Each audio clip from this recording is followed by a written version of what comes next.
उसे नहीं पता था कि रोड पे जो अंधेरा फैला है वो उसे किसी ऐसी चीज से मिलवाने वाला है जो इस दुनिया की है ही नहीं।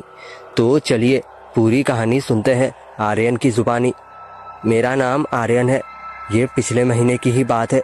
ऑफिस के एक ज़रूरी प्रेजेंटेशन के लिए मुझे अचानक रात के 12 बजे दिल्ली से चंडीगढ़ के लिए निकलना पड़ा। मेरी काली रंग की एसयूवी हाईवे पर दौड़ रही थी। मौसम थोड़ा खराब था, हल्की बूंदाबांदी हो रही थी और कोहरा धीरे धीरे गहराता जा रहा था। मैंने गाड़ी का म्यूजिक तेज कर दिया था ताकि नींद ना आए। सिंधु बॉर्डर पार करने के बाद हाईवे पर सन्नाटा बढ़ने लगा। ट्रक वाले भी कहीं ढाबे पर रुके हुए थे। करीब 1:30 बजे होंगे जब मैंने गन्नौर का इलाका पार किया। अचानक मेरी गाड़ी के डैशबोर्ड पर लगी घड़ी की सुइयां तेज भागने लगी। 1:30 से सीधा 1:55 हो गया। मुझे समझ ही नहीं आ रहा था। मुझे लगा शायद कोई टेक्निकल ग्लिच होगा। मैंने ज्यादा ध्यान नहीं दिया और इग्नोर कर दिया। तभी कोहरे के बीच से मुझे सड़क के बाईं तरफ एक साया दिखा। एक औरत जैसी लग रही थी वो, जिसने गहरे लाल रंग की फटी हुई साड़ी पहनी थी। उसके हाथ में एक छोटा सा पीला थैला था। कोहरे की वजह से उसका चेहरा साफ नहीं दिख रहा था, लेकिन वो हाथ देकर लिफ्ट मांग रही थी। हाईवे के सुनसान हिस्से में एक अकेली औरत को देखकर मुझे अजीब लगा। मैंने सोचा इस वक्त ये यहाँ क्या कर रही है, शायद कोई मुसीबत में हो। मैंने गाड़ी की रफ्तार कम की, लेकिन तभी मेरे दिमाग की घंटी बजी। बुजुर्ग लोग कहते हैं कि रात में अनजान को लिफ्ट नहीं देनी चाहिए। मैंने एक्सीलरेटर दबाया और उसे पीछे छोड़ दिया, लेकिन जैसे ही मैंने गाड़ी 500 मीटर आगे बढ़ाई, हेडलाइट की रोशनी में वही लाल साड़ी वाली औरत फिर से सड़क के किनारे खड़ी दिखी। मेरी सांसें अटक गई। अभी तो मैंने उसे पीछे छोड़ा था, वो इतनी जल्दी आगे कैसे आ गई। मैंने फिर से गाड़ी की स्पीड 100 के पार पहुंचा दी। मेरा दिल जोर जोर से धड़क रहा था। ये सिर्फ मेरा वहम है, मैंने खुद को समझाया। लेकिन अगले ही मोड़ पर वो फिर से वहीं खड़ी थी। इस बार वो सड़क के बिल्कुल बीचों बीच खड़ी थी। मैंने जोर से ब्रेक मारा। टायर सड़क पर रगड़ते हुए चीखे और गाड़ी उसके ठीक 2 फुट पहले रुक गई। वो औरत चुपचाप खड़ी थी। उसका सिर नीचे झुका हुआ था। उसके बाल बहुत लंबे और बिखरे हुए थे, जिनसे पानी टपक रहा था। या शायद वो पानी नहीं था, क्योंकि उससे सड़ी हुई मछली जैसी गंदी बदबू आ रही थी। मैंने कांपती आवाज में पूछा, जी आपको कहीं जाना है क्या? आप ठीक तो है ना? उसने धीरे धीरे अपना सिर उठाया। कोहरे और टिमटिमाती हेडलाइट्स में मैंने जो देखा, उसने मेरे शरीर को बर्फ जैसा ठंडा कर दिया। उसकी आंखों की जगह सिर्फ 2 खाली काले गड्ढे थे। उसका जबड़ा नीचे की तरफ इतना लटका हुआ था कि वो किसी इंसान का लग ही नहीं रहा था। वो बोली नहीं, लेकिन उसके गले से एक घुरघुराहट की आवाज आई, बेटा मुझे प्यास लगी है, थोड़ा पानी पिला दो। जैसे ही उसने ये कहा, गाड़ी के अंदर का तापमान अचानक गिर गया। मेरी सांसों से धुआं निकलने लगा। मैंने झटके से गाड़ी को रिवर्स किया और पूरी ताकत से स्टीयरिंग घुमाकर आगे निकल गया। शीशे में मैंने देखा, वो सड़क के बीच खड़ी होकर मुझे देख रही थी और उसके फटे हुए होठों पर एक भयानक मुस्कान थी। लेकिन असली दहशत तो तब शुरू हुई जब मैंने पीछे की सीट पर नजर डाली। वहां सीट गीली थी और फर्श पर वही काला और चिपचिपा लिक्विड फैल रहा था, जैसे कोई अभी अभी गीले कपड़ों में वहां बैठा हो। मेरा पूरा शरीर पसीने से भीगा हुआ था, जबकि कार का एसी फुल पर चल रहा था। मैंने पीछे मुड़कर देखने की हिम्मत नहीं की, लेकिन रियर व्यू मिरर में साफ दिख रहा था कि पीछे वाली सीट का कवर धीरे धीरे गीला हो रहा था। वो काला और गाढ़ा लिक्विड अब सीट से गिरकर नीचे फर्श पर फैल रहा था। उससे वही सड़ी हुई मछली जैसी गंदी बदबू आ रही थी। मैंने मन ही मन हनुमान चालीसा पढ़ना शुरू कर दिया। मेरी नजरें सड़क पर जमी थी, लेकिन दिमाग बार बार उस पिछली सीट की तरफ जा रहा था। तभी अचानक कार के अंदर की कैबिन लाइट अपने आप जल उठी। पीली रोशनी में मैंने देखा, पिछली सीट पर कोई बैठा नहीं था, लेकिन सीट ऐसी दबी हुई थी जैसे वहां कोई इनविजिबल चीज बैठी हो। तभी कार के स्पीकर से हल्की हल्की आवाज आने लगी। पहले लगा शायद एफएम का सिग्नल टूट रहा है, लेकिन फिर वो आवाज साफ होने लगी। वो किसी औरत के रोने की आवाज थी। वो आवाज मुझे समझ तो नहीं आ रही थी, पर जितना समझ पाया था उस हिसाब से उस औरत को पानी चाहिए थी। ये सब सुन के मेरे हाथ कांपने लगे थे। मैंने पास रखी पानी की बोतल उठाई और बिना पीछे देखे उसे पिछली सीट की तरफ फेंक दिया।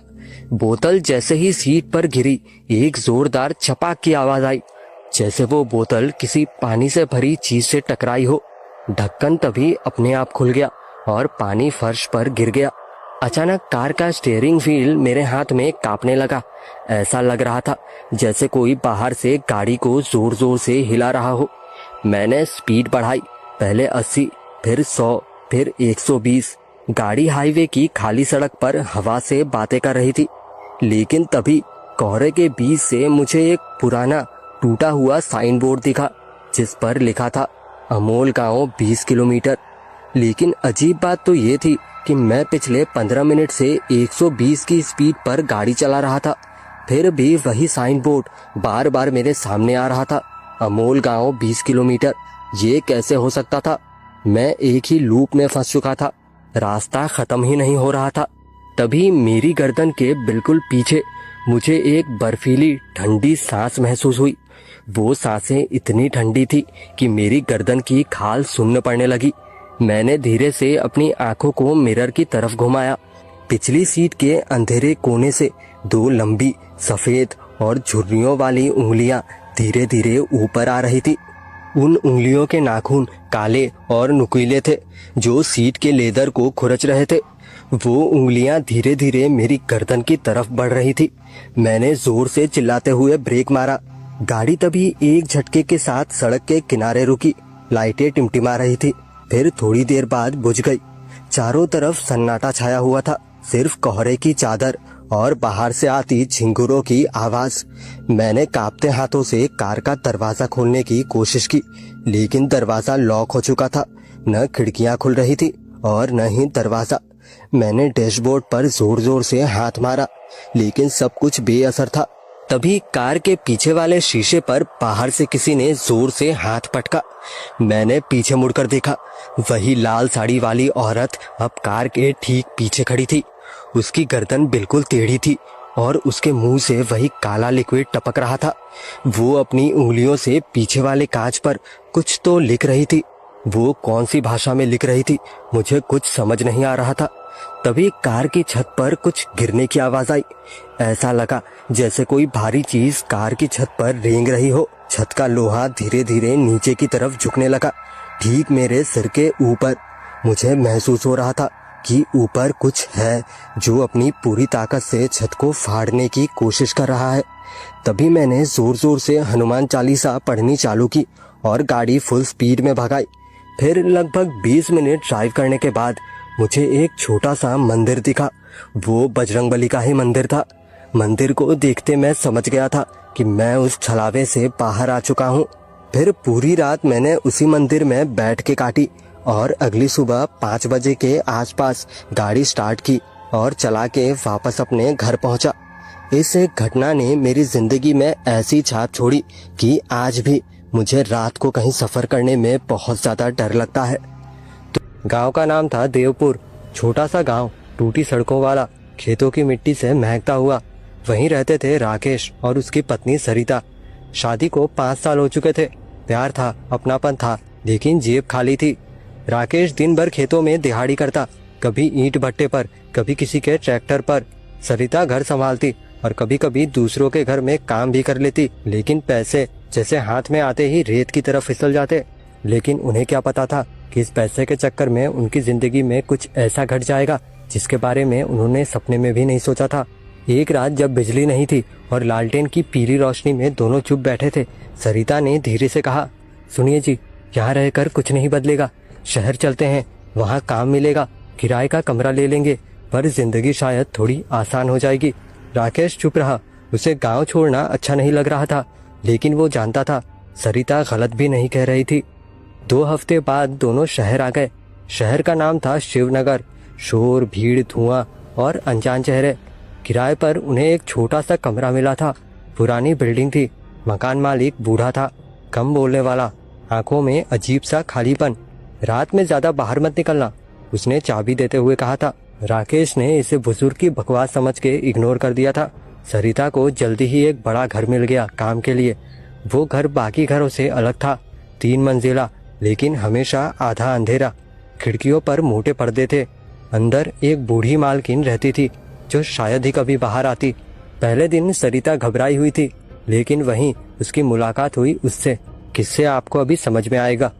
वो औरत किचन में खड़ी थी, लंबा कद, काली साड़ी, खुले लंबे बाल, चेहरा बहुत सुंदर लेकिन कुछ अजीब। उसकी आंखें गहरी थी, जैसे बहुत कुछ देख चुकी हो। तुम नहीं हो? उसने मुस्कुराकर पूछा। हाँ दीदी, सरिता ने कहा। मैं भी यहाँ काम करती हूँ, नाम है राधा।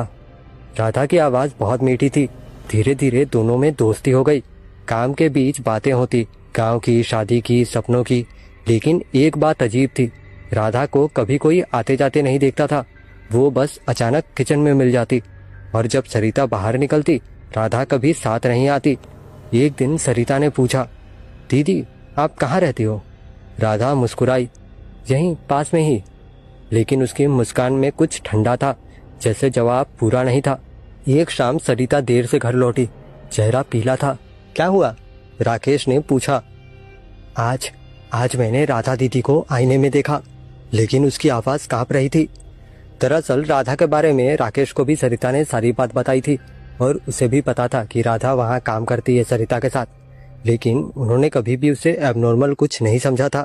लेकिन आज जब सरिता कह रही थी तो राकेश भी शॉक था। लेकिन क्या देखा? आईने में वो थी ही नहीं। राकेश हंस पड़ा। क्या कह रही हो? सरिता चुप हो गई, और कहीं ना कहीं सरिता को भी यकीन हो गया था कि शायद उसने थकान में ही कुछ अजीब देखा था। ऐसा कुछ नहीं हो सकता। उस रात वो सो गई, लेकिन जब वो सो रही थी उसे लगा कोई उसके बाल सहला रहा है।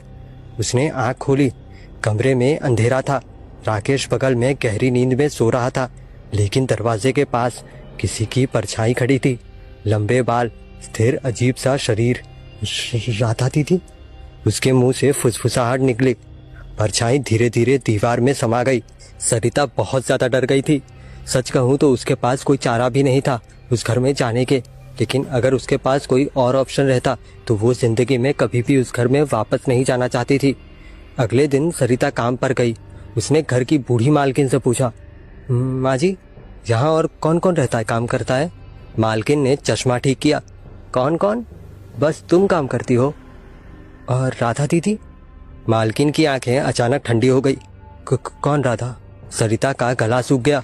वो जो किचन में काम करती है रोज? मालकिन ने गहरी सांस ली। यहाँ 5 साल पहले एक लड़की काम करती थी, नाम था राधा। उसने यहीं 3री मंजिल से। छोड़ो इस बात को। सरिता के हाथ से बर्तन गिर गया। लोग कहते हैं उसे उसके पति ने मार मार कर घर से निकाला था। वो यहाँ काम करती थी।